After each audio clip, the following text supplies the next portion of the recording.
Louvado seja o nome do Senhor. Estamos ministrando no Evangelho segundo escreveu João Marcos, capítulo 2. Estamos iniciando o capítulo 2. Apesar de termos corrido na última doutrina ou na segunda parte do livro, que são os milagres, nós ministramos 7 doutrinas no capítulo 1. Então vamos agora para o capítulo 2. Acho que o capítulo um pouco mais resumido, um pouco menor. Estaremos ministrando hoje a primeira doutrina. Nós temos algumas coisas interessantes para estarmos debatendo hoje. O título aqui é O Paralítico de Cafarnaum. Cafarnaum. E noutra versão tem escrito perdão dos pecados e cura do paralítico. Então, chamando a atenção para aquilo que vai acontecer nessa porção que nós já lemos hoje. Primeiro versículo.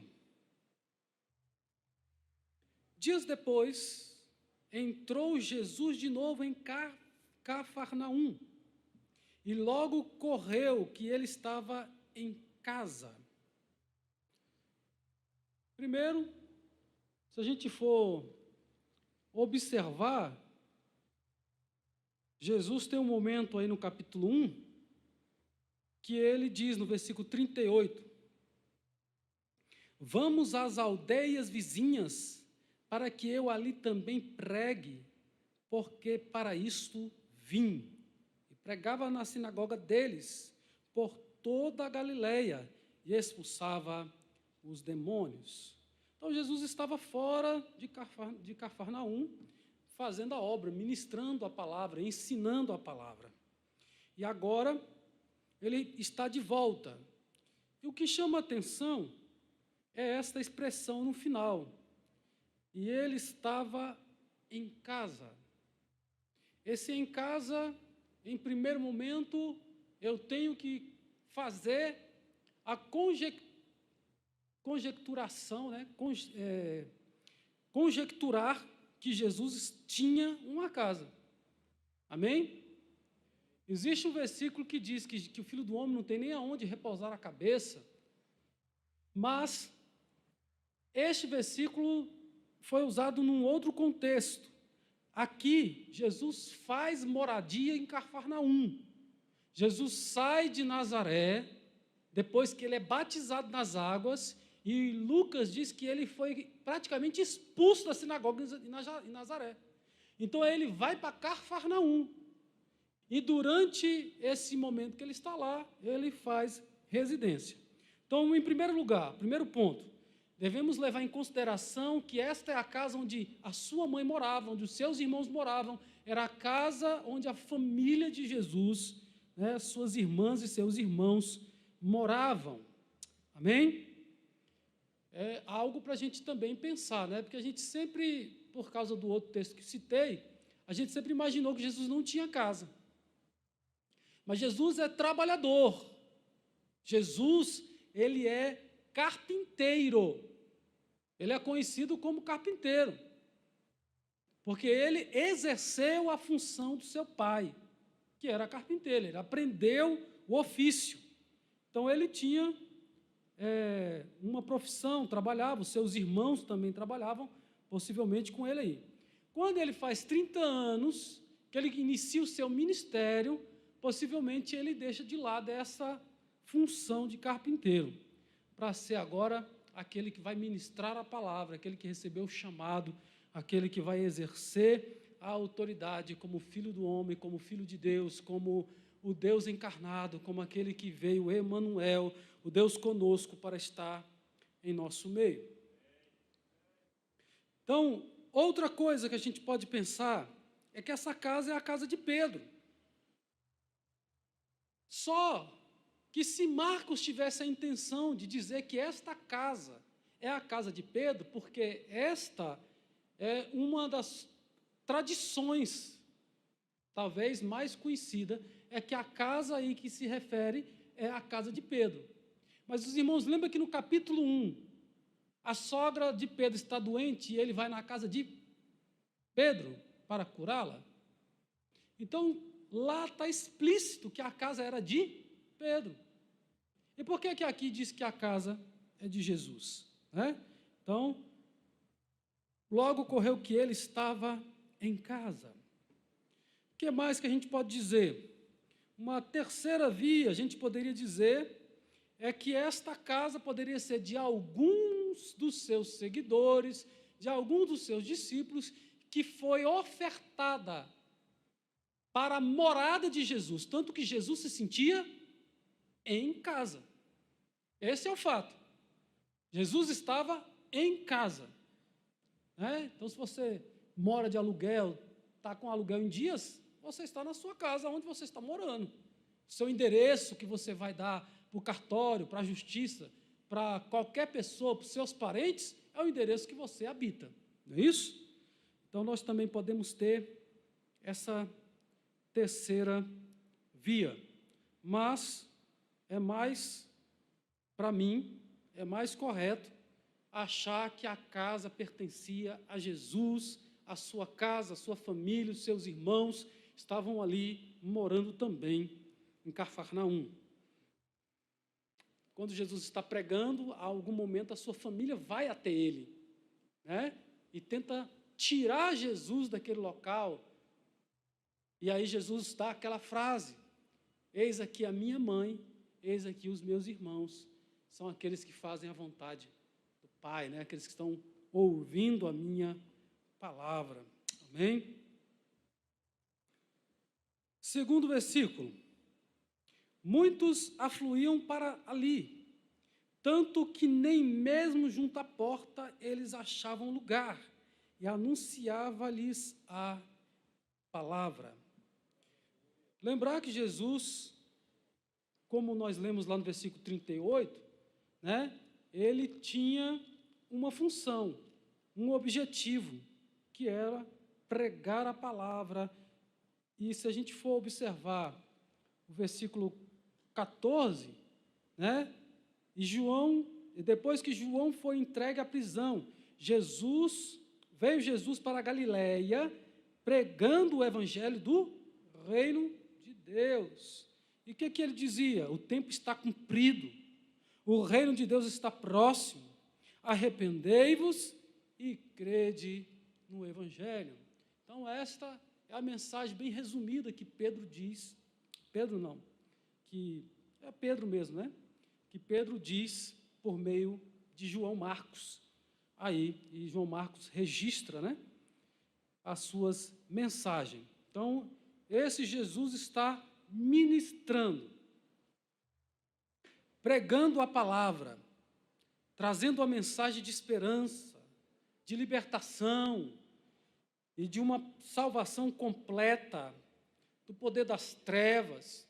Se a gente observar o capítulo 1, a gente vê Jesus, no versículo 21 até o versículo 28, libertando um homem do poder do demônio. Então, esse Jesus, esta palavra do reino, o reino de Deus chegou, as cadeias são jogadas por terra, chegou aquele que é mais forte do que o valente que está no mundo, aquele que está conosco, ele é mais forte do que o que está no mundo. Então, nós temos aí essa força, essa graça que quebra grilhões espirituais, que o seu nome é poderoso para libertar pessoas que se encontram endemoniadas.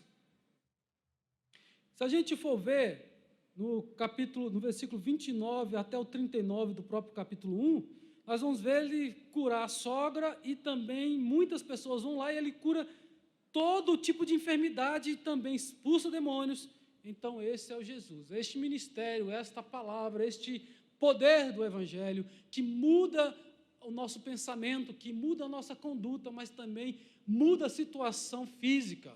Não muda só a situação espiritual, mas também muda a situação física e espiritual do homem. Louvado seja o nome do Senhor.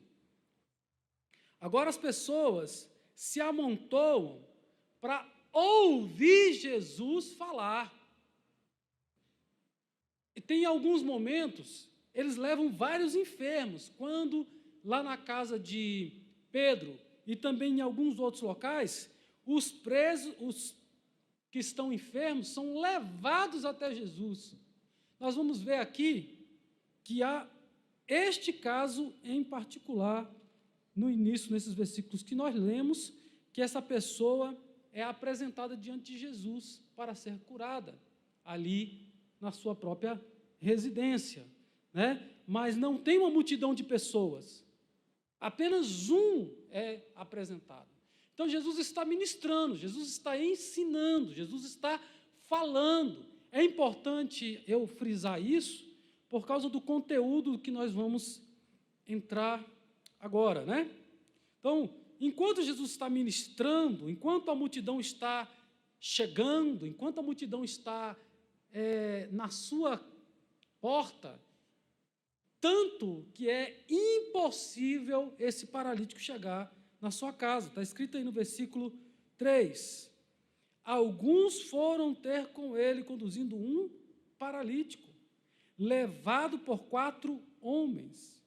Não era um coxo, não era alguém que precisava de uma muleta, mas era alguém que não tinha nenhuma possibilidade, às vezes, até de se arrastar, completamente paralisado. A Bíblia não entra em detalhes dessa paralisia. Possivelmente poderia ser um tetraplégico, né? Talvez a Bíblia não vai entrar nesses assuntos aí.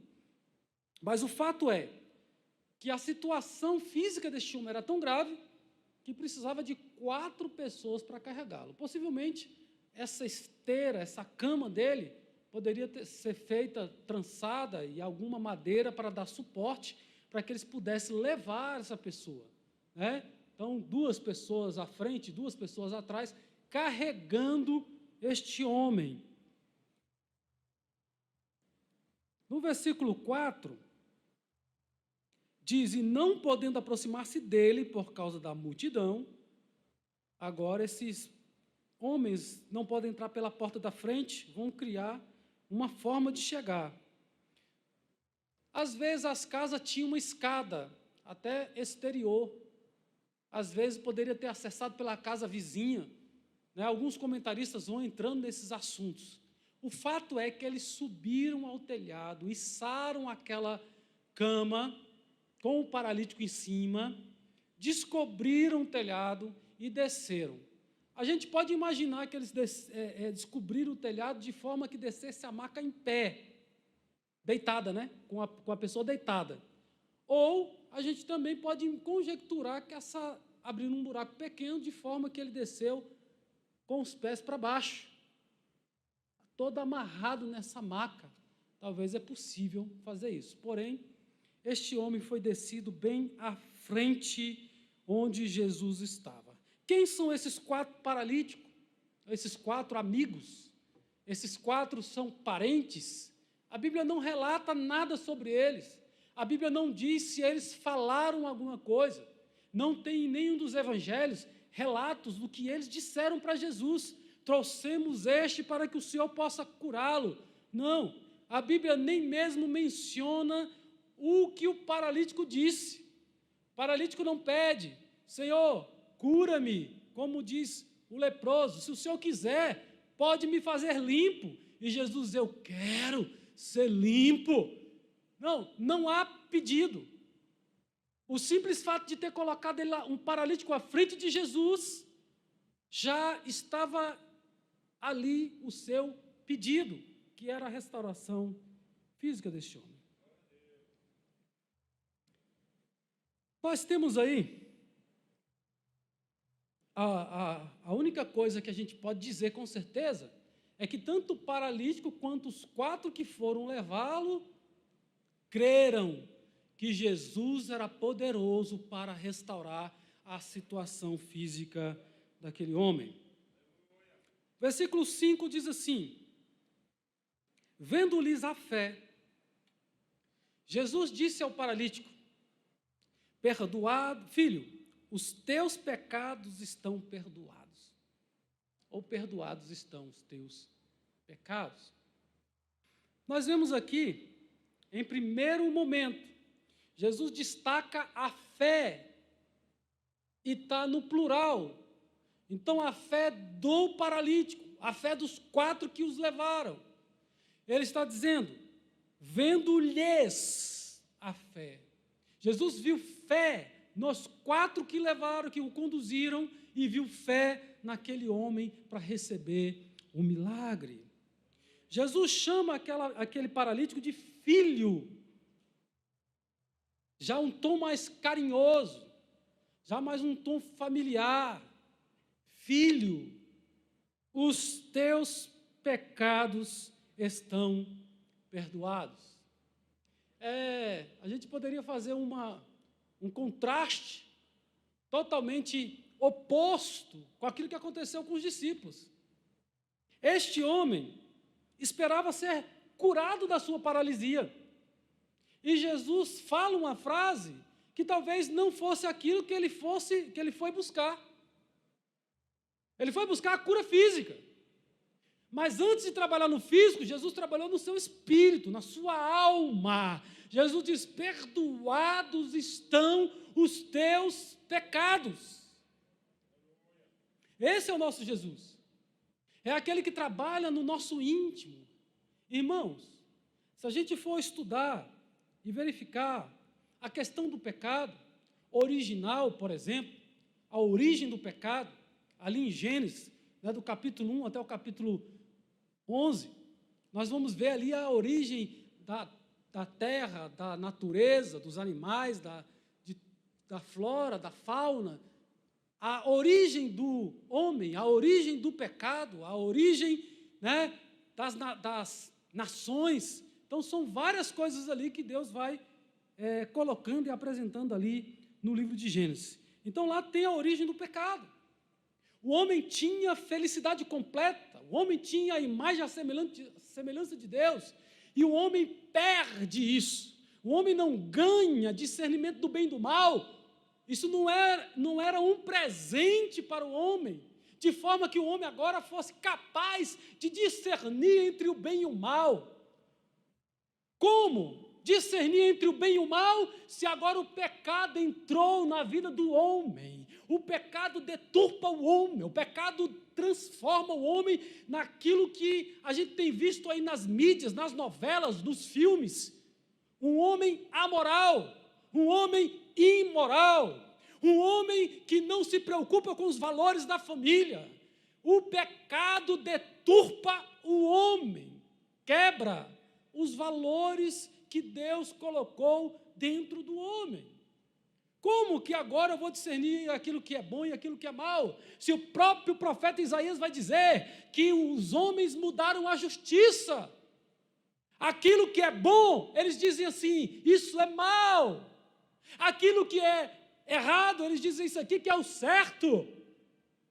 Isaías falou isso. Então, quando o pecado entra na humanidade, o pecado quebra todo o senso de justiça, todo o senso de escolha. Eu e você não podemos escolher perfeitamente fora de Deus, nem se eu quiser o bem, porque eu não consigo definir o que é bom, ou o que é mal, quando eu estou lá no mundo. Porque quando estávamos lá no mundo, aquilo que hoje nós sabemos que é errado, porque valorizamos a palavra de Deus, porque a nossa lente foi trocada, porque os nossos princípios foram transformados pelo poder do Espírito Santo. Mas todo mundo faz, mas a Bíblia diz que não é assim. E se a Bíblia diz que não é assim, a minha vida é conduzida pela palavra de Deus. Aqueles que são conduzidos pela palavra de Deus, que o Espírito Santo habita nele, esse pode fazer uma escolha boa ou não. Ele pode rejeitar o mal ou aceitar o bem, porque esse está agora no novo nascimento, na nova natureza, foi mudado completamente pelo poder deste evangelho que Jesus está ministrando. Eu escrevi nas nossas redes sociais, falando do contraste, aqui, este homem queria ser curado fisicamente. E Jesus fez o quê? Perdoou os seus pecados. Lá em Atos, quando João e Pedro, Pedro e João vão para a Porta Formosa, encontram ali um paralítico. E o paralítico esperava o quê? Dinheiro, ouro, prata. Mas Pedro e João dizem para ele: não temos ouro nem prata, mas nós temos uma coisa que é melhor do que isso. Nós vamos agora, você será curado, levanta e anda. Louvado seja o nome do Senhor. Então tem um pouco de contraste aí, se a gente for observar a maneira, Um pouco a expectativa do de lá foi além, Foi diferente, não recebeu uma esmola material, mas recebeu a cura e possibilidade de ser trabalhador, de deixar a mendigância, deixar de mendigar para comer o seu pão com o suor do seu rosto. Agora nós vemos este homem paralítico, e Jesus diz para ele: perdoados estão os teus pecados. Nesse momento era motivo de alegria para todos os presentes, sabendo que o pecado fez tudo isso que eu já acabei de afirmar, separando o homem de Deus, tirando a comunhão. Em pecado o homem não recebe salvação. É impossível agradar a Deus sem santificação. Então este homem agora recebe a possibilidade de ser feito santo, de ser santificado pela palavra de Jesus. Todos os teus pecados, perdoados estão todos os teus pecados. Você agora está livre, você agora é uma nova criatura, você agora tem a graça de Deus, a presença do Senhor na sua vida. Podemos dizer que era para ter muita alegria naquele ambiente, mas a gente vai observar que não. E a gente vai entrar nisso daqui a pouco. Eu escrevi hoje e coloquei nas nossas redes sociais aí. Ou foi? Foi hoje.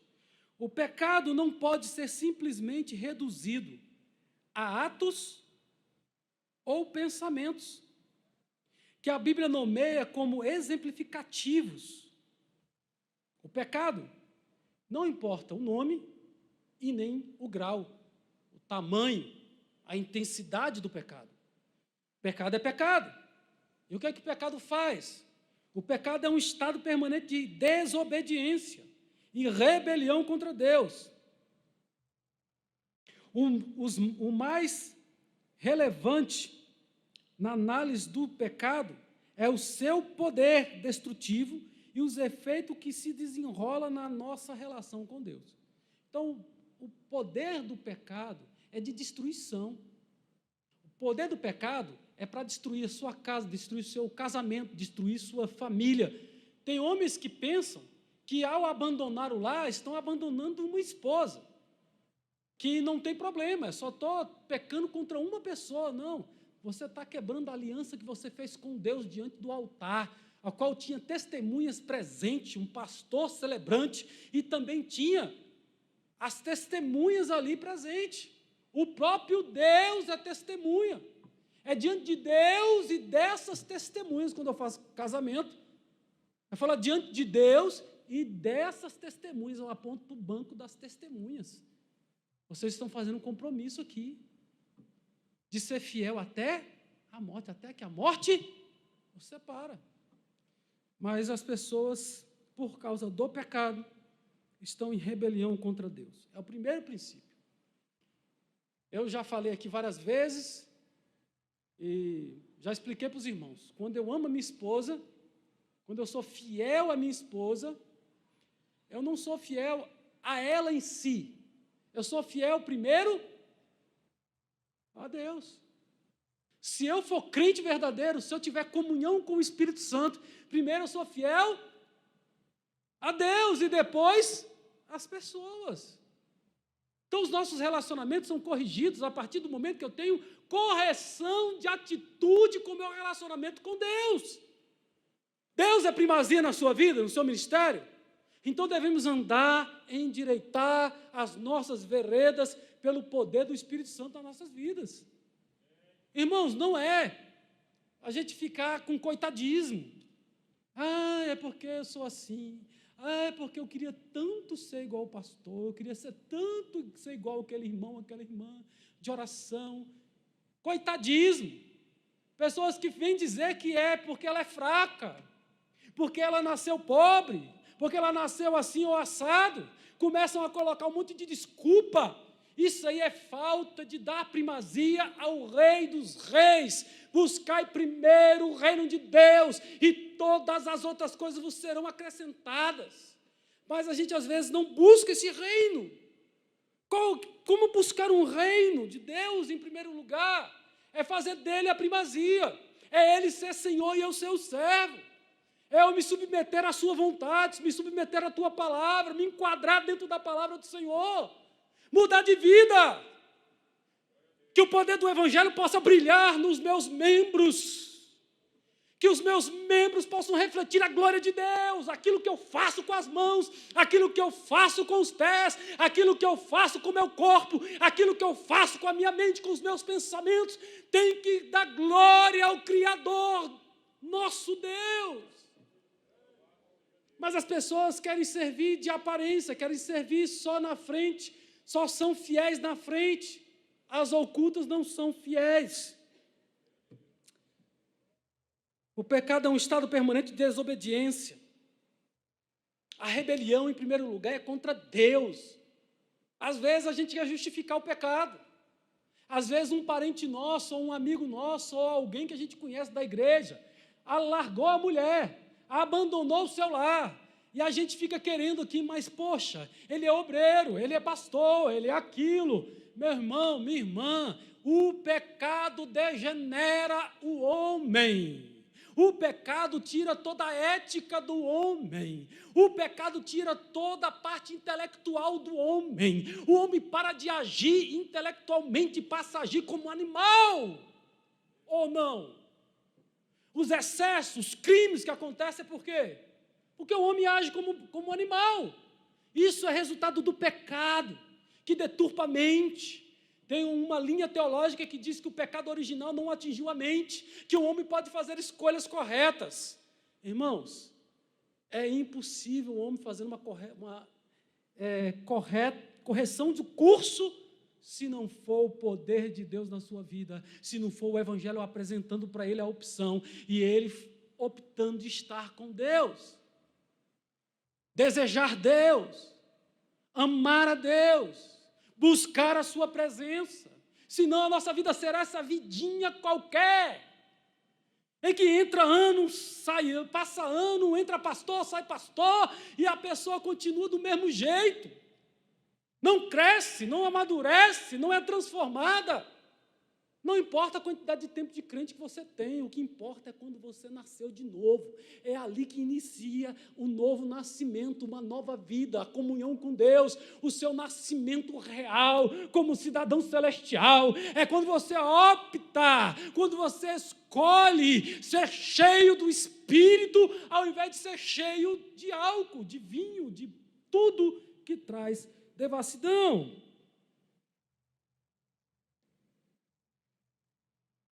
O poder destrutivo do pecado, os efeitos que ele faz nessa nossa relação com Deus, a separação. Segundo, o pecado é a total separação de Deus, que é a única fonte de vida. Imagine você aí, a fonte de vida, a qual me dá vida, agora foi cortado o cabo. O meu disjuntor caiu. Não passa mais energia. Como é que vai ficar a minha casa? Como é que vai ficar a casa que o Espírito Santo habitava?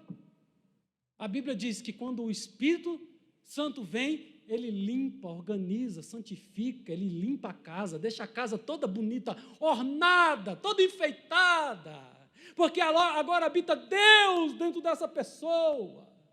Mas quando flertamos com o pecado, quando desejamos o pecado, quando abraçamos com o pecado, quando dormimos com o pecado, praticamos o pecado, há uma ruptura, há um abismo que separa o homem de Deus.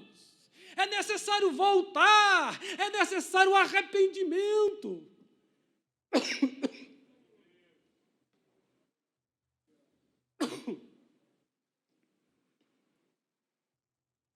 A nossa relação com Deus é deteriorada. A gente perde a comunicação com o canal espiritual, com o canal divino.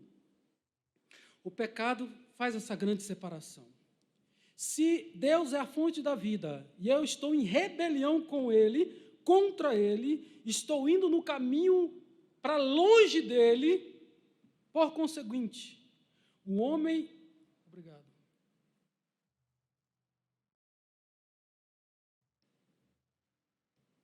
O homem em pecado está morto.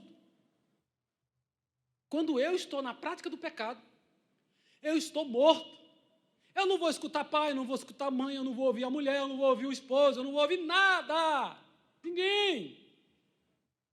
Porque meus ouvidos estão sem escutar. Eu agora não tenho mais essa vida, eu estou morto. Espiritualmente falando.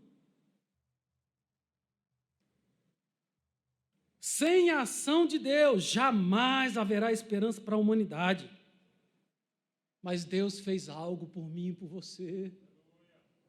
Deus já fez algo. No plano de Deus, o pecado na vida de Adão e Eva já estava prescrito, já sabia que o homem ia falhar.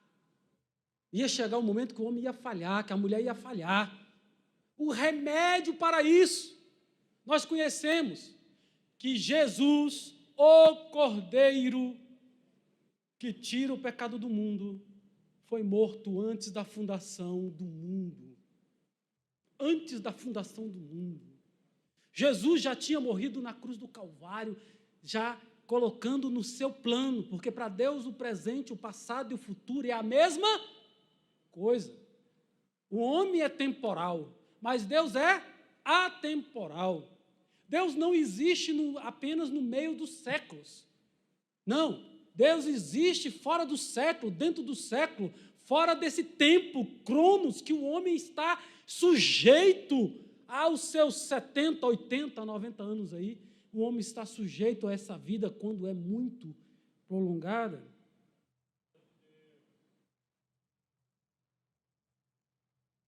Sem a ação de Deus, jamais haverá esperança para a humanidade. Por isso, Deus nos deu seu único filho para morrer pela humanidade e, ao mesmo tempo, para nos dar a vida. Aí Jesus diz lá em João 11, 25, quem é Jesus, né?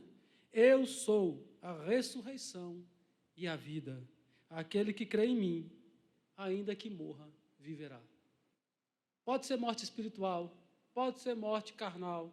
Aquele que crê em Deus, ainda que erre, que vai parar lá na lavagem do porco, comer as bolotas do porco, viver uma vida indecente, se ele se voltar para Deus, cair em si, como está escrito lá na parábola, ele voltará para a presença de Deus. Deus é poderoso para restaurá-lo, assim que ele entender que o que ele está fazendo está errado.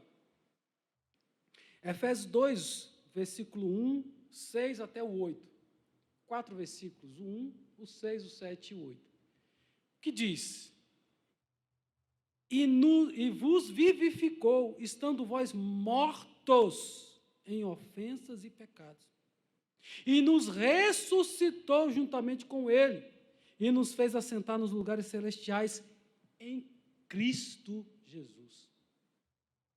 É nele que a igreja é triunfante, é em Jesus que a igreja é vitoriosa, é em Jesus que a igreja vence o inimigo, vence Satanás, é em Jesus que a igreja marcha triunfante e vamos entrar nas mansões celestiais, porque estamos nele, enxertado nele, a seiva que há em Cristo, a vida que foi cortada do homem, agora o homem em Cristo, o homem é religado novamente a Deus. A vida de Deus passa por Cristo e chega até nós. Louvado seja o nome do Senhor.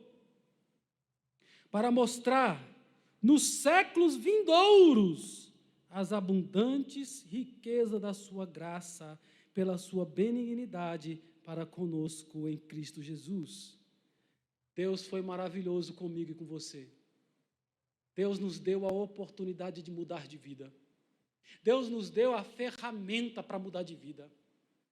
Se você tem algo na sua alma, no seu corpo, no seu físico, se você ainda pratica obras das trevas, obras que são chamadas pela Bíblia de pecado, se eu e você estamos ainda praticando, Ele é poderoso para nos libertar. A graça dEle, a benignidade dEle alcança cada um de nós. Foi assim que nós estamos agora na presença dEle. Foi assim que o sangue de Jesus nos alcançou. Foi assim que o perdão dos pecados chegou em mim e em você, quando Ele olhou para nós e nos amou. Antes que nós o amássemos, antes que nós o escolhêssemos, Ele nos escolheu. Louvado seja o nome do Senhor. Que Deus é esse? Que benignidade é essa? Somos salvos por esta graça. Louvado seja o nome do Senhor. Porque pela graça sois salvos, por meio da fé. Quantos creem que Jesus perdoa pecados? Ele perdoa o teu pecado nesta hora, em nome de Jesus. Ele é poderoso para perdoar o teu pecado. Isto não vem de vós, é um dom de Deus. Aleluias. Há algo também que a gente pode falar nesse versículo, quando Jesus está falando aqui,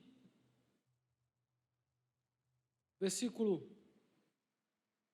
1.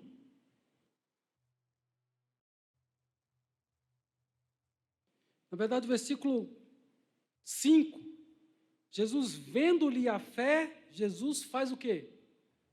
Fala. Jesus não toca no paralítico, Jesus não dá nenhuma instrução, né? Os discípulos não colocam a mão. A única coisa que Jesus fala é falar. Ele diz uma palavra. É para a gente entender, Jesus está ensinando. Jesus está dando um sermão. Jesus está ministrando a palavra, encadeando ideias do reino de Deus, do poder de Deus, que pode libertar o homem. Louvado seja o nome do Senhor. Quando Jesus usa a autoridade dele para curar, Jesus também fala da mesma forma. Só usa a voz. Isso é para mostrar que Jesus tem autoridade. Que quando Jesus fala, acabou. Se Jesus disser, se Jesus falar, a porta que Deus abre, ninguém pode fechar. A porta que Ele fecha, ninguém vai abrir. Quando Jesus entra no negócio, acabou. A palavra dele é a última. Enquanto Ele não falar para você parar, nós devemos continuar orando e clamando por sua palavra. Louvado seja o nome do Senhor. Jesus veio para isso, para perdoar pecados, para restaurar a comunhão do homem com Deus, para fazer o caminho que estava fechado ser reaberto, religar o homem a Deus. Essa é a missão do Messias. E estavam ali assentados alguns dos escribas que arrazoavam em seu coração, dizendo: por que diz este assim, blasfêmia? Quem pode perdoar pecados, senão Deus? Tem uma outra mensagem que eu coloquei aí, sobre o pecado, mais uma sobre o pecado, né? Deus jamais deixará o pecado sem punição.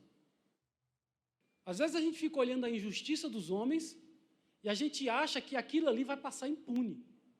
A gente acha que Deus não está vendo. Lá em Salmos, tem um salmista que ele fala: Senhor, eu vejo aí o rico de boa. Aquele que é ímpio, está tranquilo, está gordo, está com suas economias em dia, mas o crente, né, aquele que te serve, está padecendo. Tem hora que a gente parece que fica olhando muito para o humano, para o material. Aqui eu escrevi assim: Deus jamais deixará o pecado sem a justa punição. Deus vai trazer a justa punição. Se a gente for observar, na Bíblia, a gente vai ver várias coisas. Até vamos ver aqui o primeiro parágrafo que eu escrevi aqui. A morte é uma das maiores consequências do pecado, em todos os sentidos: morte física, espiritual e morte eterna. É consequência do pecado. Por causa do pecado, a morte entrou no mundo. E a morte é o último adversário que será vencido. Até Satanás será vencido primeiro. Mas a morte é o último que vai ser lançado, né? Lá no lago de fogo. Então a morte aí é das maiores consequências do pecado. O pecado se encontra em total contraposição aos benefícios alcançados pelo perdão e pela salvação em Cristo Jesus. A restauração física, a libertação espiritual e a vida eterna. É isso que nós vamos alcançar quando Ele nos perdoa, quando Ele traz a salvação para nós. Amém? Perdão de pecados, libertação espiritual. O demônio não pode mais sobre a sua vida. Irmãos, isso é tão sério que tem crente que quase que vai se benzer para poder, quando alguém fala alguma coisa errada para ele aí no mundo espiritual. Se alguém fizer um despacho, fizer alguma coisa, o caboclo se treme todo. Mas a Bíblia diz que maior é o que está em nós. Não é só conosco, não. Ele está em nós. Ele está conosco, mas Ele mora dentro de nós. É o Espírito Santo de Deus. A Bíblia diz que eu sou templo do Espírito Santo. Deus mora em mim. No Velho Testamento, Deus cuida de mim como a menina dos seus olhos.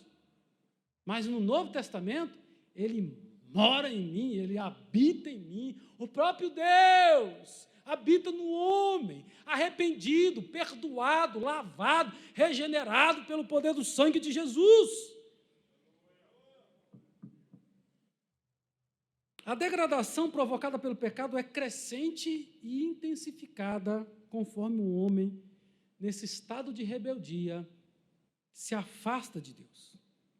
Como resultante da justiça de Deus, nós temos a expulsão do homem no paraíso, nós temos o dilúvio, nós temos a destruição de Sodoma e Gomorra, nós temos a confusão das línguas, nós temos os cativeiros que Deus colocou o povo no cativeiro por causa da desobediência, do pecado.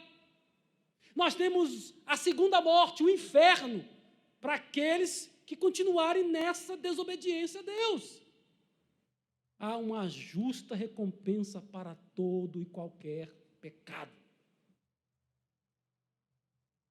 Deus vai dar um basta. Só há uma solução para o pecador: se render a Cristo. Quando nós nos rendemos a Ele, nós alcançamos a salvação desse Deus. Se você confessar com a sua boca que Jesus é Senhor e crer em seu coração que Deus o ressuscitou dentre os mortos, você será salvo. Romanos 10, versículo 9. Quem é Jesus? O Filho do Homem que veio buscar e salvar o que estava perdido. Lucas, capítulo 19, versículo 10. João 5, 24. E lhes asseguro, quem ouve a minha palavra, está ouvindo a palavra de Deus aí? Quem ouve a palavra de Deus, o Evangelho, essa pregação do reino de Deus, eu lhe asseguro, Jesus está garantindo, quem ouve a minha palavra e crê naquele que me enviou, tem a vida eterna e não será condenado, mas já passou da morte para a vida. Fomos ressuscitados nele, recebemos vida nele, estávamos mortos, perdidos, completamente incapazes de encontrar a luz, Mas um dia a luz brilhou, um dia a luz chegou, um dia a luz invadiu as trevas. E aquele que ouviu esta palavra do Evangelho será liberto, será abençoado, receberá a vida eterna, receberá perdão dos seus pecados. Nós vamos verificar agora. Jesus já estava enfrentando, no capítulo 1, oposição. Nós vemos o próprio diabo, Satanás, fazer oposição a Jesus na tentação. Os próprios demônios, quando Jesus expulsou os demônios que queriam falar, conversar com ele, ele mandava calar, né? E a pessoa era liberta. Nós vemos essa oposição.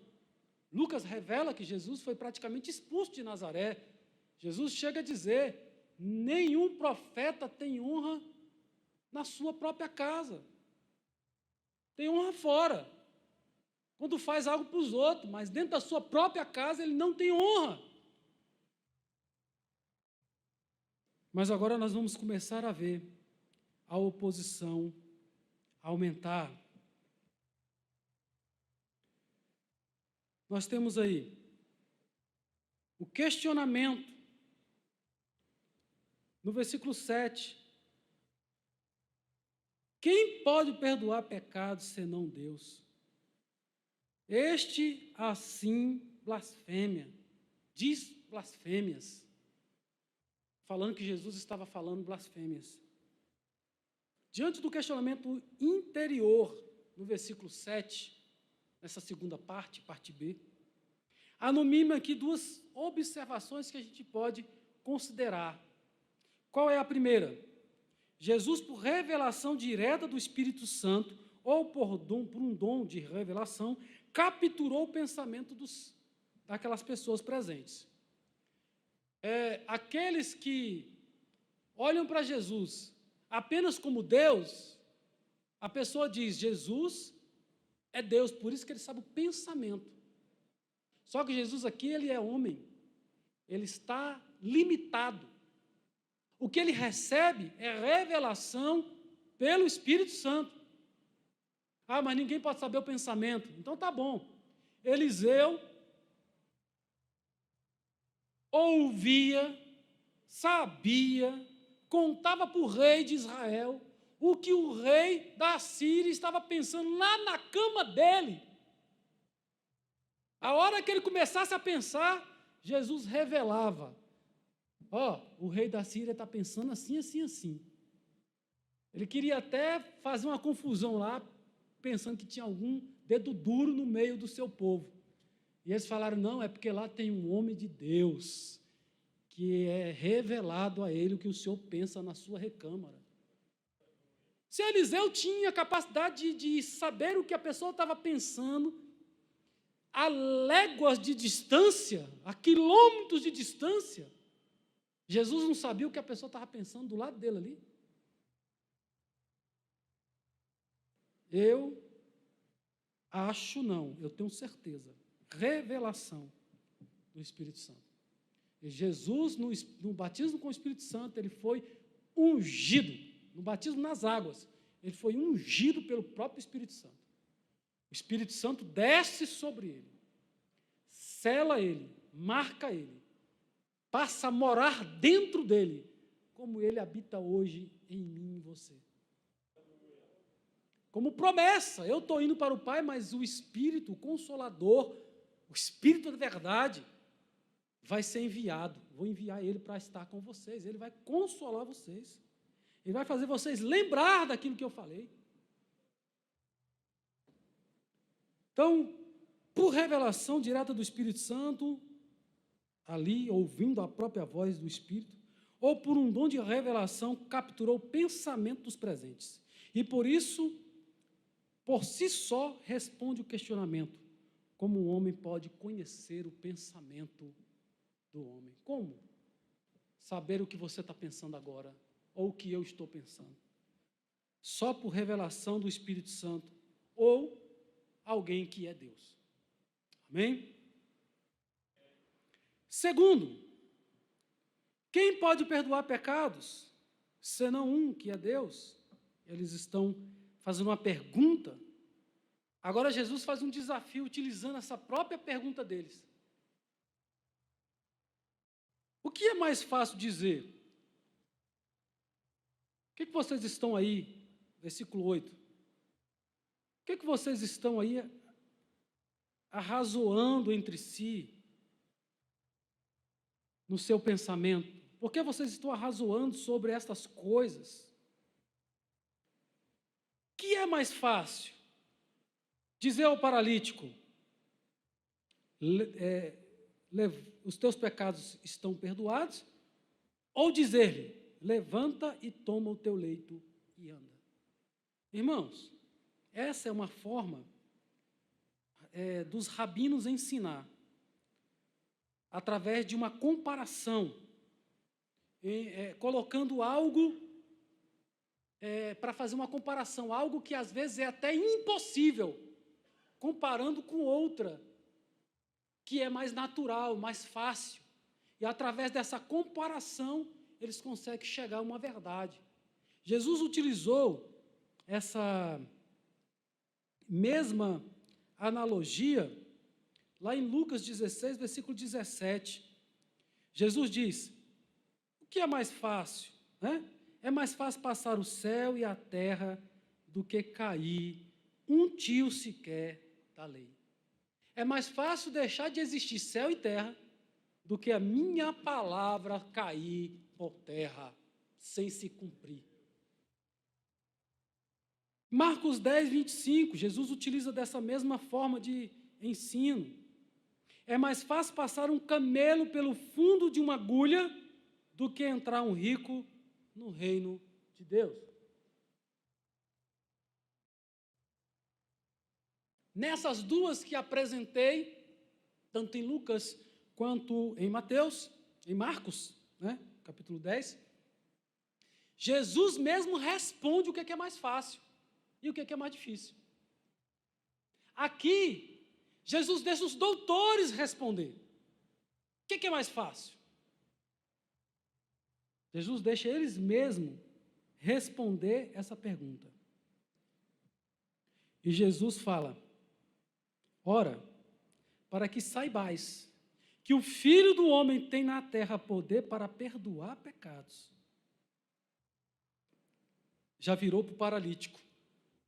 A ti te digo, levanta-te, toma o teu leito e vai para a tua casa. E levantou-se, e tomando consigo o leito, saiu em presença de todos, e de sorte que todos se admiravam e glorificavam a Deus, dizendo, nunca tal vimos. Quando Jesus expulsou os demônios, que doutrina é essa? Quando Jesus dá ordem à natureza, eles dizem, que homem é este? Que fala com o vento, que fala com o mar, e eles lhe obedecem. Esse é Jesus, o Salvador da nossa alma. É o Senhor Jesus, louvado seja o nome do Senhor. É o Salvador da igreja, é o noivo da igreja, é o prometido das nações, é aquele que disse que viria e veio, é aquele que disse que faria a libertação do homem com a sua morte, e ele fez, libertou o homem, é aquele que disse que ia ressuscitar ao terceiro dia, e ressuscitou, é aquele que ascendeu aos céus, é aquele que as profecias se cumpriram nele, é aquele que virá, conforme diz a palavra, em Gog e Magog, e vai fazer a batalha do Armagedon, é aquele que vai implantar o seu reino milenial na terra, é aquele que vai consumir céus e terra, e eis que tudo será novo, nova terra, novos céus, por causa do seu poder, assim como ele já prometeu, várias dessas coisas já cumpriu, eu creio que ele continuará velando por sua palavra. Ele vai vir buscar a sua igreja. Se eu for virei outra vez e levarei vocês para que onde eu estiver, estejais vós também. Eu creio nesta palavra, e vai chegar a hora que Ele vai receber a sua igreja. Presbítero Alain, por favor, nos ajude com mais um hino. A dedução desse método, né? O que é mais fácil, o que é mais difícil. Era uma retórica dos rabinos, era uma maneira de ensinar, de tirar da plateia também, às vezes, né, um raciocínio dentro daquela palavra que ele estava dizendo. Amém? Esse é o nosso Senhor, Salvador, o nosso Deus. Amém. Deus abençoe os irmãos em nome de Jesus. Glória a Deus, aleluias.